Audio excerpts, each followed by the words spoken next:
every word or whatever, keep that out because we'll come back to your answers and things as we talk about these different types of memory today. So we are talking about memory.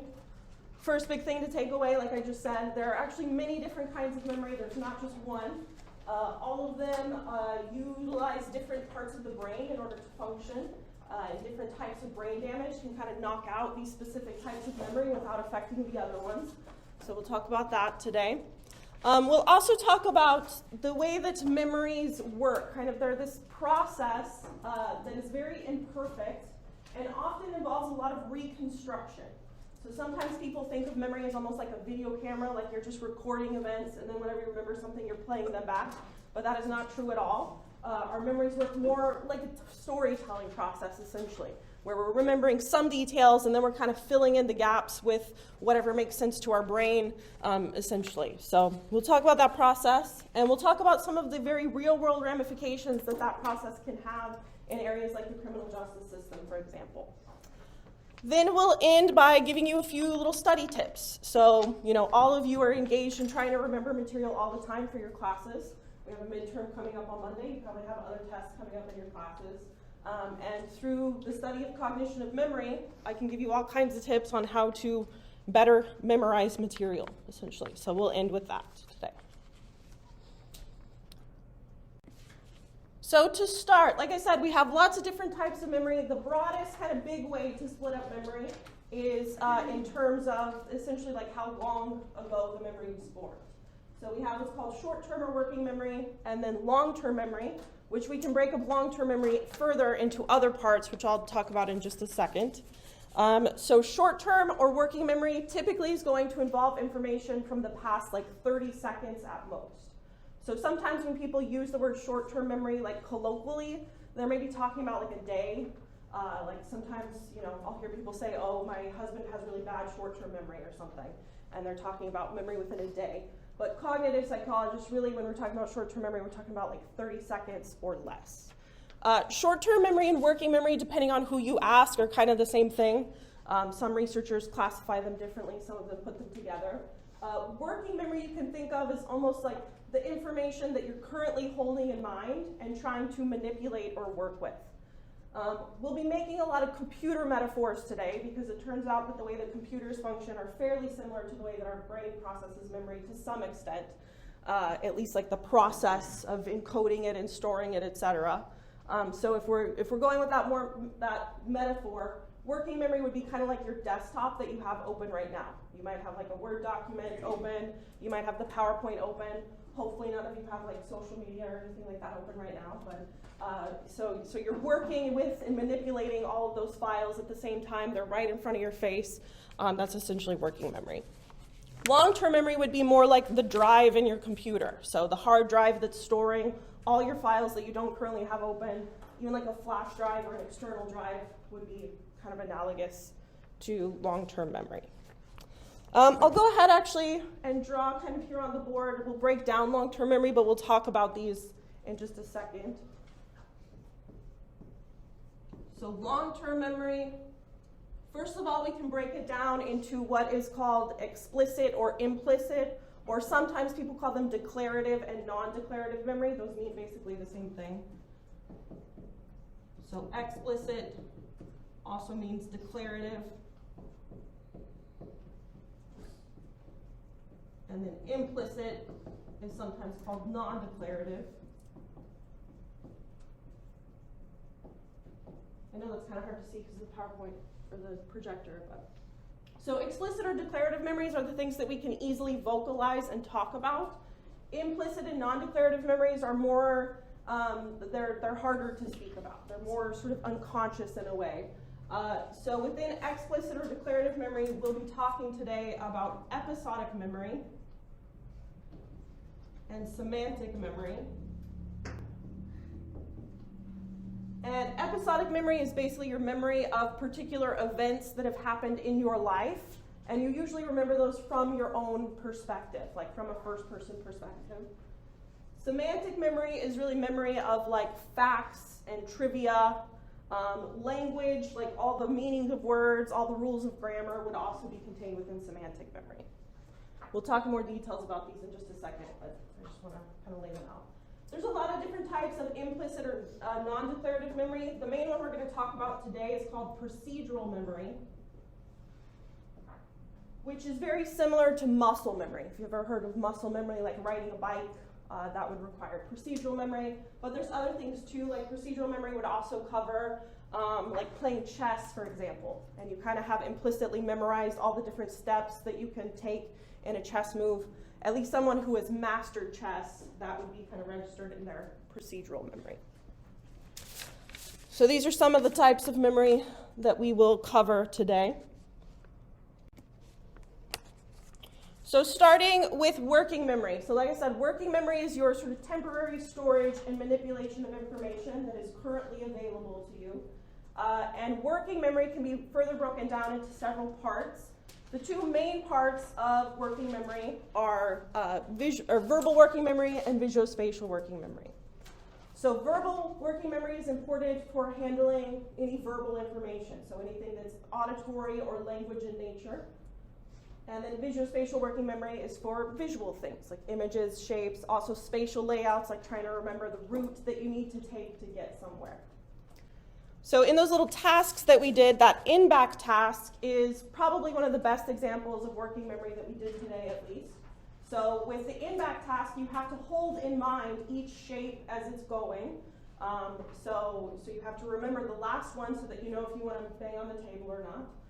Just so you know, that in-back task, we could have done it, we could have made it even more complicated by making it instead of like it repeating the previous one, you would hit the desk if it had repeated like 2 back or 3 back. So if it was like star, triangle, star, you would hit on the star because it repeated 2 shapes back instead of 1 shape back. Does that make sense? So we can kind of measure how good someone's working memory is based on how many steps back they can remember to bang on the desk or hit the buzzer or whatever at the right time. So those shapes would be an example of your visual spatial working memory.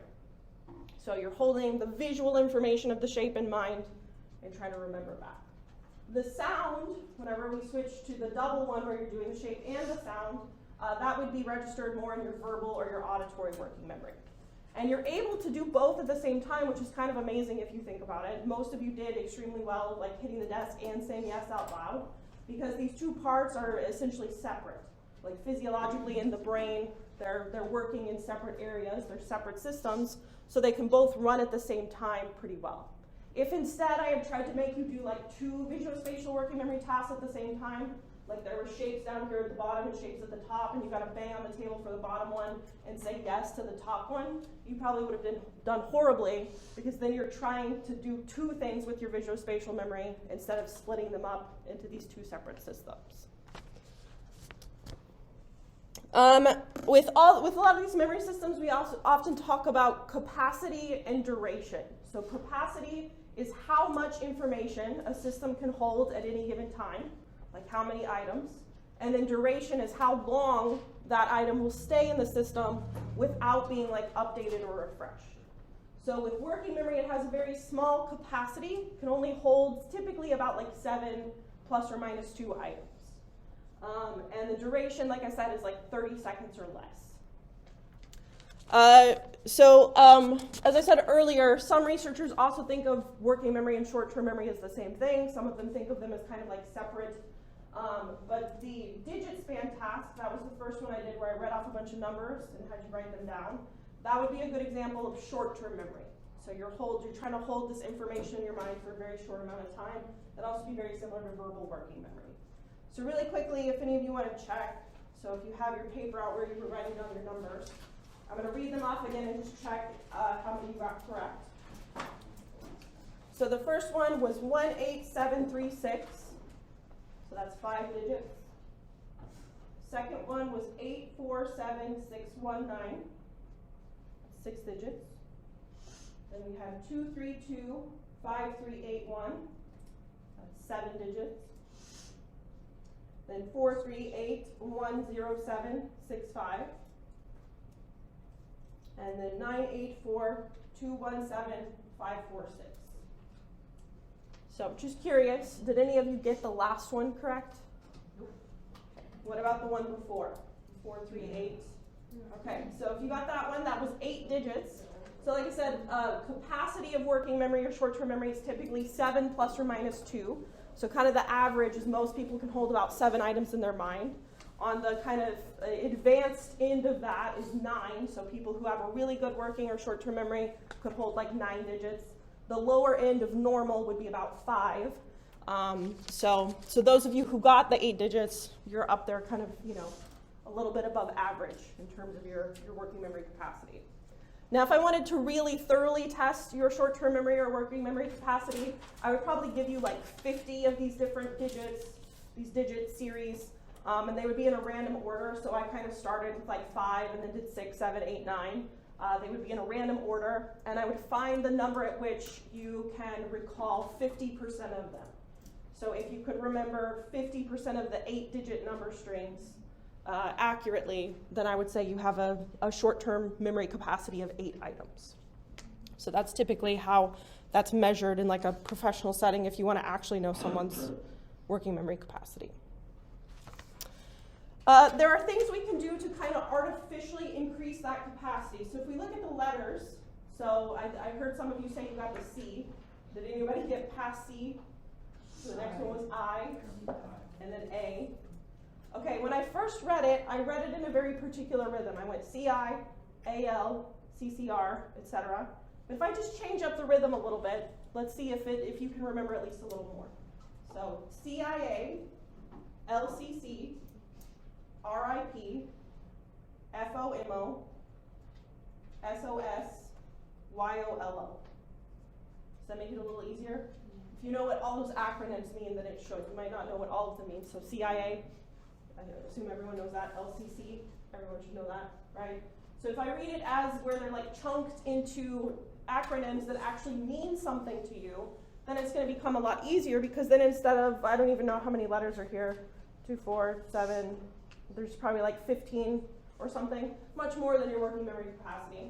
But if I chunk them that way, then CIA becomes 1 item instead of 3, because it has meaning to you that puts it together. So we can use strategies like chunking to try to make our working memory able to handle more information. So meaning is one way to chunk. Rhythm also can sort of chunk things together. So if you're ever trying to like remember a phone number, you often will remember it in terms of like the first 3 numbers, and then the next 3 numbers, and then the last 4. And you kind of have like a rhythm that we've assigned to phone numbers that makes it a little bit easier to remember them by just using that rhythm to kind of break them up. All right, any questions about working memory or short-term memory before we move on to the different types of long-term memory? Okay. So again, within long-term memory, we have explicit or declarative. These are things that you can easily verbalize and talk about. And then we can break that down further into episodic and semantic memory. So episodic memory is the memory of your everyday events in your life. It's called episodic memory because we often remember these things kind of in like little episodes. Typically, like I said, these are going to be recalled from a sort of first-person perspective. And you will be able to remember often like sensory details, like what you saw, maybe what it smelled like, what you heard. There may also be emotions attached to those episodic memories as well. So when I asked you what was the most fun thing you did over the summer, that would be an example of episodic memory. Was anybody able to remember for your thing you did over summer what you were wearing? Okay, what about what day of the week it was? So if I had asked you instead of like what was the most fun thing you did over the summer, if I had just picked a random date, let's say July 23rd or something, do you think you would have been able to recall that many details if I had just kind of picked out a random date like that? So oftentimes our episodic memories are stored in a way that things that are eventful or important, we tend to remember a lot more vivid details compared to just like our everyday normal circumstances. There's some other examples of episodic memory here. So if I asked you like what you ate for breakfast this morning, what you did over the weekend, what you did on your 10th birthday, those are all the examples of episodic memory.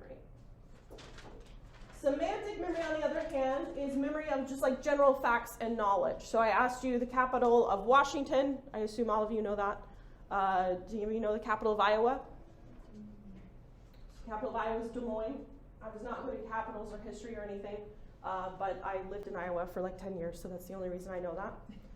Embarrassingly, I did this exact same thing last quarter, and I didn't know the capital of Washington whenever I asked students that, because I had just moved here in like August, so I now know it's Olympia. I knew it was not Seattle. I'm like, there's no way it's Seattle, because it's never the city you think it is, but I wasn't 100% sure, so. Okay, and then I asked you the first president of the United States. All those kind of like general facts and information, those are considered semantic memory. So semantic memories, they're memory of general facts and knowledge. We typically don't have like a specific episode attached to them.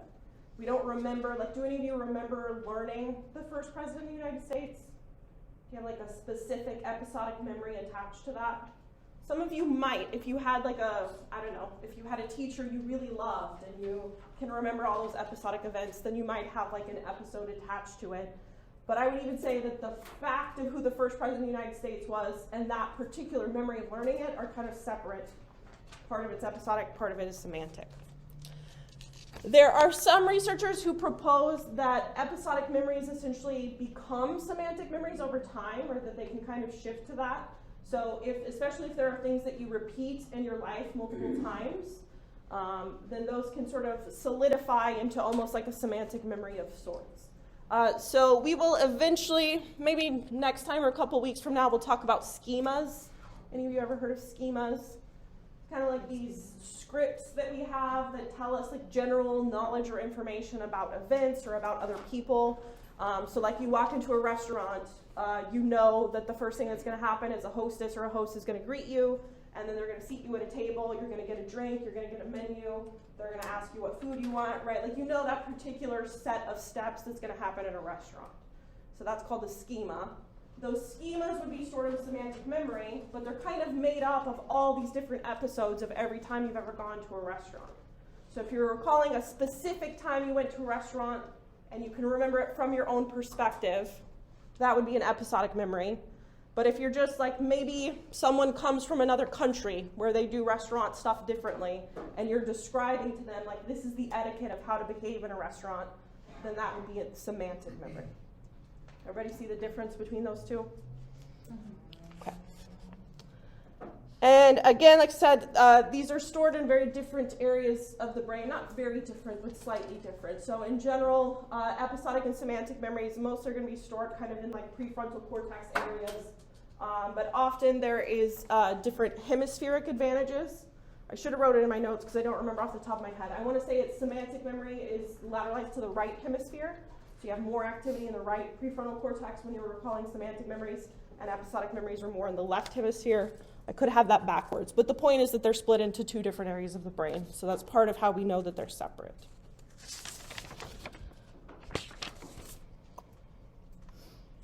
Any questions about episodic or semantic memory?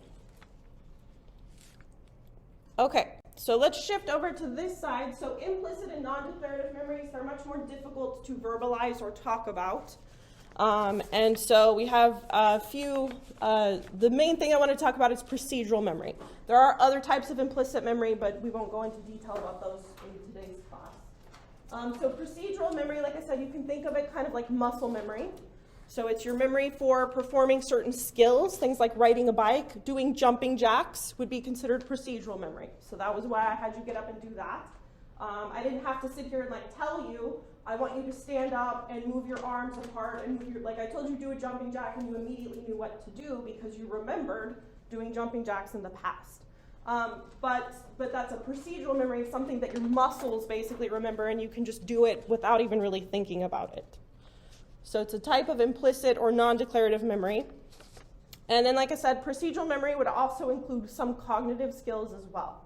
So someone who has mastered chess and they can just move the chess pieces without even thinking. Like, I don't play chess very often. I would have to, if I was going to sit down and play right now, someone would have to explicitly tell me what each little piece does because I don't remember. But once you've mastered it and you can do it without thinking about it, then essentially those skills have moved to your procedural memory. You can just move the whatever, I can't even think of names of chess pieces right now.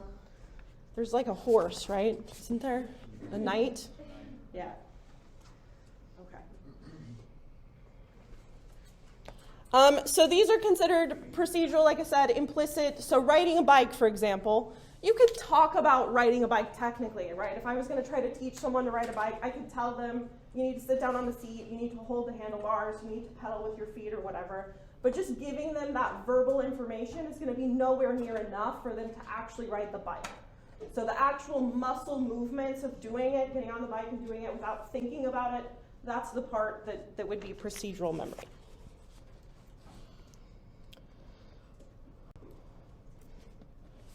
So here's a diagram that shows some of these areas that are important for memory. So prefrontal cortex, I talked about, that's important mostly for these declarative or explicit memories. So things like episodic and semantic memory are going to be stored in the prefrontal cortex. So when you're remembering something like that, if I were to put you in an fMRI machine or look at the activity in your brain, I would see lots of activity in prefrontal cortex if you were answering the question like what you did this summer, for example. The hippocampus is a structure that's really important for the initial storage of information, for storing brand new memories. So it would be very active for things like the working memory and the short-term memory tasks, but it's also just really important for storing new memories in general. So as you're going throughout your day, you're learning new information. Essentially, the hippocampus holds on to that information for a brief period of time. And then eventually, if your brain decides that that information is important enough and it should be held on to for a long period of time, then the memories from the hippocampus get kind of distributed into the prefrontal cortex. So everything you're learning right now is going to your hippocampus. Probably whenever you go to sleep tonight, your hippocampus will basically distribute those memories out to the prefrontal cortex if they deem them important enough. The amygdala is a part of the brain that processes emotions. So I have that listed here because if you're recalling a particularly emotional event, then you'll see lots of activity in the amygdala. And then the cerebellum, that structure that sits kind of at the base of the brain at the back, that's very important for the procedural memory, for things like muscle memory. It's really important for balance and coordination. So if you were riding a bike, whenever you were doing jumping jacks, we would see lots of activity in the cerebellum.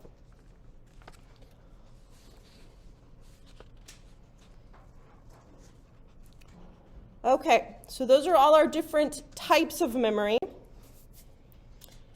So memory goes through kind of this process in order for it to be successfully stored and for us to retrieve it later. And there are 4 main kind of steps in this memory process that I want to make sure you know about. So the first step in remembering something is encoding that information. So encoding is essentially the sensory component where we're taking in the lights and the sounds and holding on to them maybe very temporarily. So again, if we're going with like the computer metaphor, encoding would be like typing on your keyboard or clicking on your mouse. You're inputting the information into the system. I should also say if anything goes wrong at any of these steps, then we're not going to successfully retrieve it. We're going to forget it later on. So you can have issues at encoding. Usually the main issue you're going to have at encoding is lack of attention. So if right now I'm talking and maybe your mind starts wandering off to what you got to do later or something you did over the weekend, you're not paying attention to what I'm saying, then it's not getting encoded. It's not getting into the system in the first place, so it's going to be impossible to remember that later on because it never got encoded to begin with. Once something is encoded, then it will be stored. Like I said, to begin with, it will be stored mostly in the hippocampus, and then that information will get distributed later on into the cortex. So in the computer metaphor, storage would be like the folders you have on your desktop that you're putting your files into. The way that memories are stored is maybe a little bit like, it's probably not the way that you think it is. So when we think of, these different areas of the brain, and you're thinking of storage, I'm making the metaphor of like flash drives and stuff, but that metaphor only goes so far. Really the way that memories are created in the brain are through new synapses between neurons. So as we're learning information, the neurons in our brain grow new synapses that basically make these associations in order to store those memories. There's another metaphor I read in an article recently that I think is pretty spot on. It basically talked about how if you imagine like in a forest, there might be lots of animals that have like particular trails that they follow. So maybe there's like deer that always follow along the river or whatever. And every time they run that trail, the trail gets a little bit clearer because they're clearing away all the brush and everything as they run around. So every time they run, it gets kind of clearer and clearer and wider and wider. and eventually you have a trail, right, that you could follow. In a way, that trail is essentially a memory of where that deer has been in the past. And so your brain stores information kind of in a similar way. So as you're learning new stuff right now, your brain is piecing together, like you're seeing the screen, and you're hearing my voice, and you're maybe thinking about, I just talked about deer and a forest, so you're thinking about that. So all, like kind of the simplified way to say it is all the neurons in your brain that represent those, the neurons that represent my voice, that represent what you're seeing, that represent deer, the neurons that represent that are kind of growing together. They're growing new synapses that are becoming stronger, you're building associations, so then you're more likely to remember that information later, just like you'd be more likely to follow a trail in the forest if it's like clear cut and nice and white. Does that make sense? Okay. So storage is initially just kind of like putting the stuff in the folder. Consolidation is a process. Maybe consolidation is probably more similar to what I was just talking about with the deer trails. It's really this process of strengthening a memory, of making it stronger, making it so that it will stay in your memory for longer, and making it so it'll be easier to recall later. Sleep is incredibly important for the consolidation process. So there's lots of evidence that that consolidation happens mostly when we're in deep sleep and also when we're in what's called REM sleep. Any of you familiar with what REM sleep is? So REM, yeah. Isn't it like the best kind of sleep, like the deepest level of sleep? It's actually not. A lot of people think that, so it's actually the lightest level of sleep. It's sometimes called paradoxical sleep because like our body is essentially paralyzed when we're in REM. So it's like our body's kind of in the deepest state, like it won't move at all, but our mind is extremely active when we're in REM sleep. Rapid eye movement? Yeah, so it stands for rapid eye movement, and it's the phase of sleep where we're most likely to be dreaming, or at least having like vivid visual dreams. So during REM, our eyes are moving rapidly back and forth, and that's often when we're dreaming. So deep sleep is really important for a particular type of consolidation, and then REM sleep is important for a different type. There's kind of two types. So there's a cellular level of consolidation, which is kind of what I was just talking about, like neurons growing their synapses stronger. That's at the cellular level, and that happens mostly during deep sleep. So when you're in your deepest stage of sleep, your brain is basically growing new synapses together. It's also at the same time actually killing off synapses that it decides are not important. So there's kind of this balance of like, okay, I don't need to remember these lyrics from 1995 or whatever, let's go ahead and get rid of those. But I do need to remember this thing that I just learned that's for the exam today. Although I feel like my brain would probably do the opposite, like let's strengthen the lyrics from 1995 and get rid of the stuff that's on the test tomorrow. But whatever, it's deciding what's important and what's not, and like rearranging synapses to represent that. So that's the cellular level, happens in deep sleep. There's kind of a systems level consolidation that happens during dreaming though. So that's what I was talking about earlier, where you're moving memories from the hippocampus to the cortex. So initially everything's held in the hippocampus. There's going to be very fresh new memories, and then your brain decides what's important and is going to shift those to the cortex. And I kind of think of that process as more like organizing and filing away memories. And I think it does a pretty good job of explaining the nature of dreams. So like why dreams are so bizarre and weird. So like, I don't know. I always hate talking about my dreams, it's a little weird, but like, I remember a couple weeks ago I had a dream where like I have 2 dogs currently, 2 black labs, and in the dream I was like on my couch that I have right now with those 2 black labs. But at some point they like morphed into my childhood dogs. I had 2 dachshunds when I was a kid, and the couch morphed into like my childhood couch, and I was like talking to my mom or something, right? So dreams are bizarre like that, right? Where you're connecting like past things and current things in different environments. And it might be because of this consolidation process. So probably what my brain was doing to some extent is like that day I had interacted with my dogs on my couch, and my brain has that in the hippocampus and is storing it. And then somewhere in my cortex I have all these memories from childhood, of my childhood couch and my childhood dogs. And my brain is like, hey, this is about dogs, let's file this away with the dog stuff. So then as it's filing away, I remember my dogs from today, but I also remember my dogs from childhood, so it morphs those together. I remember my couch from today and my couch from childhood, so it morphs those together and sort of filing them away and storing them, and it comes out as this weird, bizarre dream. So sleep, very important for this consolidation process. Then So we've gone through all these steps, we've encoded, stored, consolidated. Now we're going to actually try to retrieve that information. Now you would think if you've done all these 3 steps successfully, retrieval should be guaranteed, should be easy, but that's not the case. Even if you have all 3 of those done, you still might not be able to retrieve the information. So any of you ever had like tip of the tongue phenomenon is what they call it, where like you know the answer to something, or you know a word, but you just cannot think of it in that particular moment. And usually if someone gives you enough cues, like someone tells you it starts with this letter, or it has this many syllables or whatever, then suddenly you'll remember it, and you're like, why could I not think of that before, right?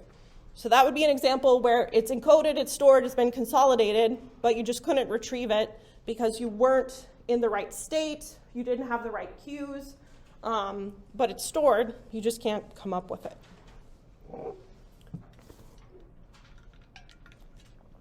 Okay, so now I want to kind of relate all of these different steps and talk about how they can fail. And we'll relate that to issues with eyewitness testimony in the justice system, just to give you kind of a real-world, concrete example of how this can actually have pretty large ramifications if we fail at any step in the process. So to do this, I want you to just kind of imagine that you have witnessed a crime. Let's say there was a robbery. You're at a bank, someone comes in, robs the place, and leaves. Okay, so you're a witness. The cops are called, they come, and they ask you a bunch of questions about it. Maybe they do their investigation, they gather evidence, they arrest somebody who they think did it. So we'll call that person the suspect. And they bring you in to do a lineup procedure. So you tell the cops that you got a pretty good look at the person's face. Maybe there was a moment where they took their mask off for whatever reason and you happened to see it. So the cop brings you in to do a lineup so that you can identify this person, pick them out of the lineup, okay? There's usually 2 ways a lineup is going to be done, either photo lineup or in person. So photo lineup, they're going to have a picture of the suspect. Keep in mind the suspect may or may not be the actual perpetrator, right? So the cops could have done a really good job and arrested the actual person who did it, or they might have made a mistake and their evidence led them the wrong way, they arrested the wrong person, okay? So they have a picture of the suspect, and then they have maybe 5 or 6 other pictures of other people, and they want you to pick out of that arrangement of 6 photos which one is the person that you saw. Okay? Or they could do an in-person lineup, which would be exactly the same, it's just real people instead of photos. Sometimes they might do both. They might do a photo lineup and then have you come back in and do an in-person lineup later. And then after all that, let's say you pick out the person, let's say you pick their suspect, so now they're like super confident, this must be the person who did it. That person goes to trial, and then you have to serve as a witness at that trial, and you have to go and sit on the stand and say, that's the person who did it. Okay? So I want you to just kind of imagine that you've been through that process. So, like I just said, if any of these steps failed, that there's a chance that the eyewitness could make a mistake and either identify the wrong person or not identify the correct person. Maybe the cops have the right suspect, but you don't recognize them or remember them, so it could fail that way as well. So encoding, like I said, oftentimes the reason that encoding fails is because our attention is not fully engaged with whatever we're trying to remember, and so it doesn't get encoded, so we can't remember it later. This can often be an issue with a crime, because often with a crime, our attention is going to be split across multiple things. Let's add to this, let's say that during the robbery, the robber has a gun, and maybe at some point they point that gun at you, okay? If that's happening, what do you think you're going to be paying attention to in that scenario? Their behavior. Yeah, can you be more specific? Probably the gun itself, right? If someone points a gun at me, my attention's probably going to be on that gun because I'm going to be terrified. Do you think I'm going to pay a lot of attention to their face in that moment? Probably not, right? So if there's a weapon present, or it's any situation that's really stressful or emotional, there's a very low chance that we're actually going to encode the person's face in enough detail that we can remember it later. Other crimes often happen in dark places. They happen at nighttime, they happen in alleyways where they're not very well lit. And so even if you're paying attention, if it's too dark and you can't see the person's face, then that's going to make it very difficult to encode properly so that you can remember it later. So conditions at the time of the crime must always be taken into account whenever someone is giving eyewitness testimony. Unfortunately, there are lots of cases where it's not. I should have said from the beginning, any of you ever heard of what's called the Innocence Project? So it's like a whole endeavor to try to basically exonerate people who have been wrongly convicted of crimes. Oftentimes, these are people who were put in prison a really long time ago where we didn't have like good technology to process DNA information. And now we have that technology and we're using it to find out that people who've been put in prison, sometimes for like life sentences, didn't actually commit the crimes that they're in prison for. I should have checked all the statistics and stuff before today, but there's a huge number of people who have been exonerated, and a large portion of them were put in prison because of faulty eyewitness testimony, because someone identified them as the perpetrator when their memory was obviously mistaken. And in some of those cases, there's specific cases where it's pretty obvious when you look at the story of what happened that the eyewitness, there's no way they could have got a good look at the person's face because it was dark, it was in an alleyway, the angle that they would have been looking at wouldn't make any sense. But they tell themselves that they got a good look. They have confidence that they did for all these other reasons, some of which we'll talk about in just a second. So anytime you have an eyewitness giving testimony, those conditions at the time of crime really need to be taken into account and considered. Another issue that can come up is with the lineup procedure. So let's say that you have encoded the face pretty well, and now you're in this state where you're trying to retrieve that information for the police or for the prosecutor or whoever's running the lineup, and you're in this lineup procedure. The best lineup procedures should have very strict guidelines in place. So one of them is that the suspect and the distractors should all be as equal as possible. And they should all fit the description of the perpetrator. So again, if I was a witness to the crime and I say, okay, the perpetrator was a 5'3" female, she had brown hair, she was white, she was wearing a pink sweater, then the suspect and the distractors should all fit that description, okay? All of the photos should either be black and white or in color. They should all be like the same size. They should be cropped similarly, so they should be as similar as possible, which maybe sounds obvious, but there are, again, lots of cases in the Innocence Project where that was like not followed even closely. There are some cases where the suspect was the only color photo and the distractors were all in black and white, for example. There are some where, maybe the perpetrator of the crime was a white male or a black male or whatever, and the suspect matches that, but a lot of the distractors do not. So there's very obvious issues with the presentation of the lineup. So that's one thing. You need to make them all as equal as possible. There's also this issue of how to present the lineups, particularly in a photo lineup or even in an in-person lineup as well. Often what's done is what's called a simultaneous lineup. So the person gets all the photos all at once, or they have all the people lined up in front of them all at once, and they're supposed to decide which of these people looks the most like the perpetrator. It's been found that when you do that, when you present them all at the same time, the brain is not going into retrieval mode. Instead, it's going into comparison mode. It's going into which of these photos looks the most like the perpetrator instead of which of these definitely is the perpetrator. Everybody understand the difference between those? So then if I'm looking at those photos, I'm going to pick out the one who looks the most similar to the perpetrator, but it might not be the person that actually committed the crime. So it's been found that a better way, potentially, to present the lineup is a sequential lineup. So in a sequential lineup, let's say we're doing it with photos, the eyewitness would see one photo at a time, and all they say is, yes, that's the perpetrator, or no, it's not. If they say yes, the lineup stops immediately. If they say no, they go to the next photo, and they make the same judgment. So it's been shown that when you do that, you're presenting one at a time, the person's doing a much better job of comparing the photo to their actual memory of the face, instead of comparing all the faces to each other. Okay? So sequential lineups tend to be much better than simultaneous lineups.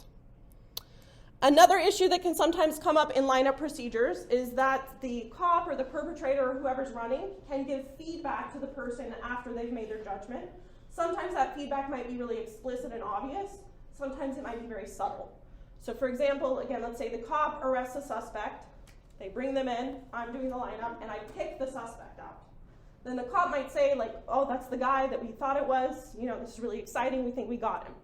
Even if they don't say that, they might have a huge smile on their face all of a sudden. They might be visually very excited because I've picked out the person that they think did it, okay? Now, that might not seem like it matters because I already picked the person, right? But then what do you think happens if I get that feedback and then I go to trial and I'm giving my testimony about the person who did it? What do you think getting that feedback from the cop would do to my confidence level? You think it would increase it? You think a cop telling me, yeah, that's the guy we arrested, we think that's it, would make me more confident? It definitely would. There are studies that show that that will give you more confidence, okay? How many of you think that confidence is a good indicator of accuracy of a memory? Let's say you have a friend that's telling you a story, and they sound very confident and very certain of all the details, and then you have another friend that's telling you a similar story, but they sound kind of like they're not sure.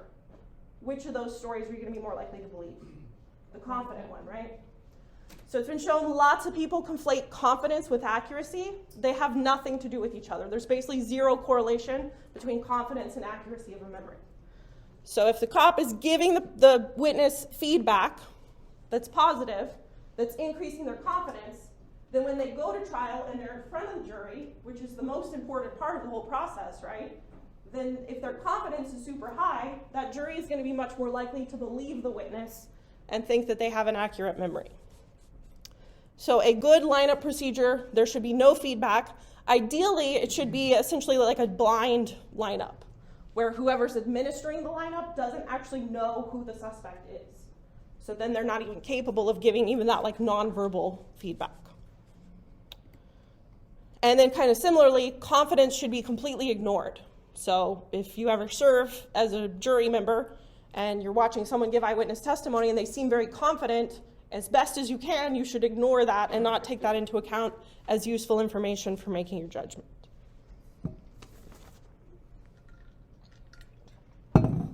All right. Any questions about kind of how these memory processes relate to things like eyewitness testimony? Okay, last thing I want to leave you with are some study tips that are based on, cognitive science about memory, essentially. And some of these I've already kind of talked about, some of them maybe I haven't. So one, whenever you're learning new information and you really want, so this is useful if you want to remember information for a long amount of time, okay? I recognize some of you are probably taking classes that you think of as like filler. You're taking them because you have to for your gen eds or whatever, and maybe in your mind you want to just like learn that information, dump it on an exam, and never think about it again. I would encourage you to try to remember all information because it's going to be helpful at some point even if you think it won't. But these are really helpful if like you don't want to just dump it on an exam and leave it. You want to actually hold it in your brain for long periods of time. So one is identifying connections between new material and things you already know. So I often use metaphors and things when I talk about stuff in class, and that's partially why. It's because I hope that when I do that, you're making a connection between what I'm saying and something you already know. You already know about deers in the forest. So next time you're out walking a trail, you might just suddenly remember when I talked about memory today. And that act of remembering it is going to make that memory stronger, so you're more likely to remember it again later. So as much as possible, especially if you're struggling with learning something, try to find a connection to something you already know about or care about. Number two is to focus on studying the stuff that is difficult. I often have students who will take an exam and do poorly, and they will come to me afterwards and they will say, I don't know what happened, I spent hours and hours studying, I really thought I knew this material, and I did poorly on the exam. And then I'll kind of dig down into like what their study techniques were, what they were focusing on. And I find often students will spend a lot of time studying the stuff that they already know. And part of the reason is because humans, by nature, are kind of lazy. We like to do things that are easy because it feels good. Whenever something challenges us, we often kind of pull away from that, right? But if you think about it, if you're studying, you're trying to learn information, the easy stuff is the stuff you already know. So there's no point in studying that over and over again because you already know it, and the whole point of studying is learning something new, right? So you want to find the part that's difficult, and you want to dig down into that because that's where you're going to learn new information. Number three, try as much as you can to think like a teacher. Pretend that you're me when you're studying, and think about how I have to kind of prioritize like what's important and what's not whenever I'm writing exam questions, choosing what's going to be on there. So if you put yourself in my perspective, then that might help you kind of identify like what you should be studying. I think it's always a good idea to come up with questions of your own. Write yourself a little quiz, write yourself an exam, and see if you can answer those questions. Kind of related to that, prioritizing what seems important, that will be much easier to do if you kind of think like an instructor. Quizzing yourself, I've already talked about this. This is why we do quizzes every week. Quizzing yourself is basically, it's like practicing for a test, right? It's like if you're gonna go play basketball, you're gonna practice before you go play the game, right? If you're gonna play at a chess tournament, you're gonna practice before you play at the tournament. If you're gonna take a test, the best thing to do is to practice that test. So it's good practice. There's also just a ton of evidence that forcing yourself to recall information strengthens that memory in your brain. So again, it's all about just making that memory stronger. Telling other people what you learn about and teaching it to them, another good technique. So that forces you often, like first of all, you're repeating back the information, which is good for remembering it, but it also sometimes helps you identify the parts that you don't know. So if you're telling something to a friend and you get to a part of it and you realize like, this part doesn't make sense, or maybe your friend asks you a question and you can't answer that question, then you might realize this is a piece that I need to go back and study. Another big one, utilizing short, spaced out study sessions. So I know a lot of you, I did it as an undergrad, where I would wait until the day before the exam and then just cram like crazy, study a bunch.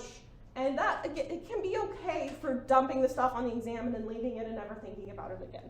But it's not good for long-term retention of the material. So a better approach is to, every day spend maybe 30 minutes, 20 minutes for each class. Just study a little bit of what you learned that day, and then do that every day, and you'll be much more likely to remember the material later on. And then it's also pretty good to study a couple of hours before going to sleep. So let's say you usually go to sleep at like 10, probably around like 7 or 8 would be probably the best time for you to study, because then you're going to go straight into that consolidation phase of sleep, and you're much more likely to consolidate those things that you've just reviewed right before sleep, because your brain is like, I just learned this, it must be important. So it will help with that consolidation process. If your schedule is such that you cannot do that, like let's say you have a job or something that you work that there's no way you can study right before you go to sleep, another approach to take is to study a little bit and take kind of like little naps, essentially, in between your study session. Your naps don't have to be very deep. They can be like 20-minute power naps. So if you study for 20 or 30 minutes and then just take like a quick little 15 to 20-minute power nap, that can help with consolidating that information as well. It's not as effective as studying a couple hours before you go to sleep, but it definitely helps. Any questions about any of those? Any of you have any study tips of your own that you want to add to this list?